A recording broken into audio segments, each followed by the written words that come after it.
Nekaj minut po 11. uri je športno letalo nad Trgom Svobode v Mariboru v 3 nizkih preletih odvrglo skupno 90 vstopnic za ogled svetovnega prvenstva v motokrosu, ki ta vikend poteka v Orehovi vasi. Kako si izvedel za to akcijo, da bodo tukaj metali karte? Prečital sem v Večeru. In koliko kart si uspel dobiti? 6. Koga vse boš vzel s sabo na motokros? Prijatelje pa očeta. Takoj sem se priboril, pa to krvavo, kaj. Ker sem pač večji, pa sem imel malo priložnosti, je pa šansa, ja. Samo eno ste uspeli dobiti? Eno sem pa že to sem bil med zadnjimi, kaj. Ker sem tam dol sem bil, pa sem videl, kaj te to ti leti, pa nekaj vsipu, kaj te sem pa razgal, kaj naprej, kaj. In super, se vidimo v nedeljo. Izvedela sem preko Facebooka in pa moj oče sodeluje pri organizaciji. Torej si boste šli v vsakem primeru pogledati, tudi če ne bi dobili kart? Ja, sigurno.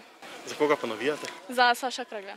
Kaj pa ženske, ki bodo letos prvič? Žensk pa niti toliko ne poznam, tako da pričakujem dobro dirko. Koliko kart se vam je uspelo priboriti danes? 2. Vam je to dovolj, bi še kako potrebovali? Dovolj, eno sem dala sem naprej otrokom, enim fantom, ki bi radi šli.